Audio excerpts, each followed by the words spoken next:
नुमानी जी, आजकल पढ़ा लिखा नवयुवा रोजगार के लिए दर-बदर की ठोकरें खा रहा है। इस विषय को लेकर के आप क्या कहेंगे?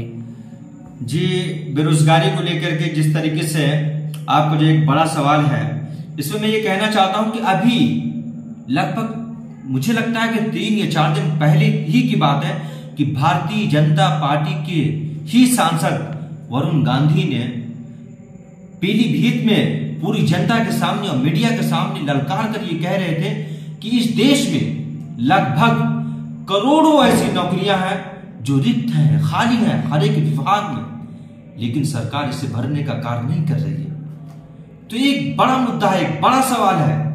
और मैं ये भी कहना चाहता हूं कि जब 2014 का लोकसभा चुनाव चल रहा था, उस टाइम देश के माननीय प्रधानमंत्री जी ने जनता के सामने चीख कर चिल्ला कर केवल एक ही बात कह रहे थे कि काश अगर मेरी सरकार केंद्र में आती है तो 1 साल में लगभग हम 2 करोड़ नौजवानों को नौकरियां देंगे। लेकिन जिस दिन से आज इनकी सरकार को 9 साल से भी ज्यादा होने जा रहा है, किसी भी नौजवान को नौकरियां नहीं मिल रही है। वो दर-बदर की ठोकरें खा रहे हैं और मजदूरी, पढ़ा लिखा नौजवान वो मजदूरी करने पर बेबस है। इसलिए जब वो मजदूरी नहीं करेंगे तो अपने बच्चों की परवरिश कैसे करेंगे, अपने माता पिता की देखभाल कैसे करेंगे? इसलिए एक बड़ा सवाल है। और मैं ये भी कहना चाहता हूं कि शहीदों के असंख्य बलिदानों से ही हमारे देश को आजाद कराया गया था।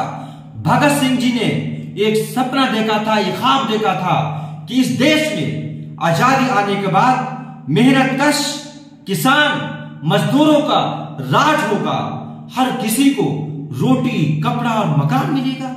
लेकिन अब मेरे प्यारे दोस्तों, यह हमारे हिंदुस्तान के बाशिंदों, उनका यह सपना पूरा नहीं हो सका। इसलिए आज के समय में जो भी हमारे देश के पॉलिटिशियन है, जो भी हमारे देश के राजनेता है, वो केवल अपने फायदे की राजनीति कर रहे हैं। अपने फायदे के हिसाब से वो नौकरियां निकाल रहे हैं, अपने फायदे के हिसाब से वो लोगों को रोजगार देने की कोशिश करते हैं। अगर उन्हें ये लगता है कि हमें, हमारी पार्टी को या हमें किसी भी तरीके से कोई भी फायदा नहीं है, तो किसी भी तरीके से देश की जनता के लिए, देश के नौजवानों के लिए, देश के किसानों के लिए, देश की मां बहनों के लिए किसी भी तरीके से कोई भी बड़ा कदम उठाने के लिए वो मजबूर है। इसलिए देश के माननीय प्रधानमंत्री जी को और विपक्ष के नेताओं को ये चाहिए कि हमेशा नौजवानों की आवाज को ललकारे, हमेशा संसद में आवाज, किसानों की आवाज को, नौजवानों की आवाज को, बेरोजगारी की आवाज को। और आज आप देखिए कि भ्रष्टाचार किस तरीके से चरम सीमा पे है, आज महंगाई किस तरीके से चरम सीमा पे है। आखिर इस आवाज को कौन बुलंद करेगा?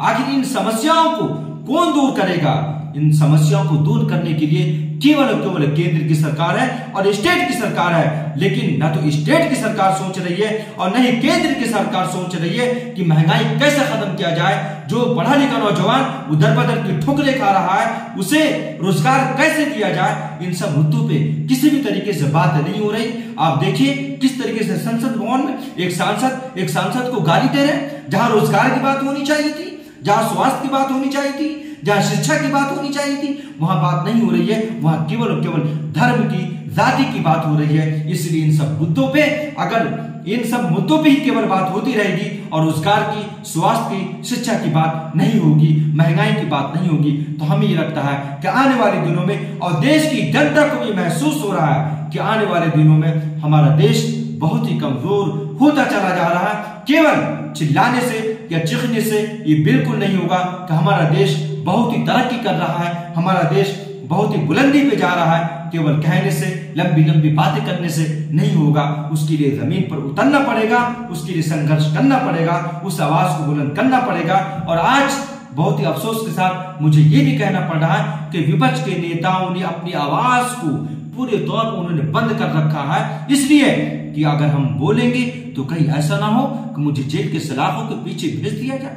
इसलिए विपक्ष के नेताओं को भी कहना चाहता हूं कि आप बिल्कुल मत डरे। देश की जनता, देश का युवा, देश का किसान, देश की मां बहनें आपके साथ हैं। आप हमेशा अपनी आवाज को बुलंद करो और इतनी बुलंद करो कि सरकार को झुकना पड़े और सरकार को मजबूरन युवाओं को रोजगार भी देना पड़े और बहन बेटियों की रक्षा भी करना पड़े। और किसानों की जो समस्या है, जो गंभीर समस्या है, उन समस्याओं पर भी सरकार को सोचना उनके लिए मजबूरी बन जाए। इन सब मुद्दों को लेकर के आज हमने आपके सामने ये बात रखी।